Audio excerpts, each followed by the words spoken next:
What's up, Doc? Really, spring is in the air, and that's been traditionally the time of year when so many people still go out and get an Easter bunny. What's that all about? Mary Cotter of the International House Rabbit Society says rabbits should never be just a spring fling.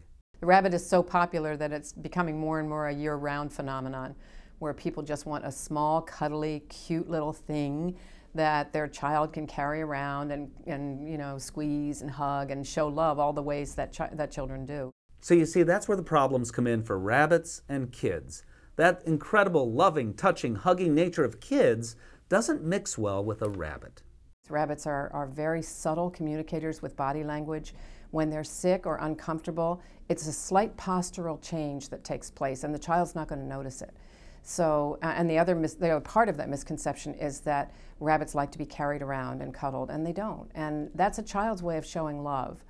So in an odd way, you're kind of doing a disservice to both the rabbit and the child if you're getting a rabbit for your toddler, because the toddler is naturally going to want to hug, and that's what toddlers should do. And the rabbit is naturally going to want to escape that grip, and that's what rabbits should do. So you really have to make sure your family is right for a rabbit. But if your family really is rabbit ready, Mary says, do your homework first. And you know, that's the truth for any pet. They're everybody's lunch in nature, and we have to overcome that in their little minds in order to win their trust, and we do.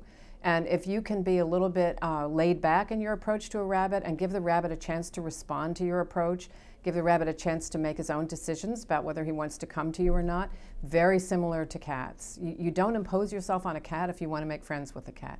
You give the cat a chance to size you up and come over on his own terms. And when you really get to know your rabbit, and your rabbit gets to know you, and you understand what rabbits really are all about, they are terrific pets. Most rabbits are a little bit cautious about allowing human contact until they trust you. Once they trust you, they're absolutely wonderful, and they can become kissers, just like some dogs can and some cats can. They're just terrific animals for the right people. But the right people are generally people who can enjoy watching, observing, and learning from an animal, having that kind of interaction rather than having a constant hands-on, grabbing, squeezing, carrying kind of interaction. There are two great resources for learning more about rabbits. Rabbit.org has a great flyer. It's free, and it busts a lot of those myths that so many people have about rabbits. You can also learn more at rabbitcare.org. I'm Steve Dale.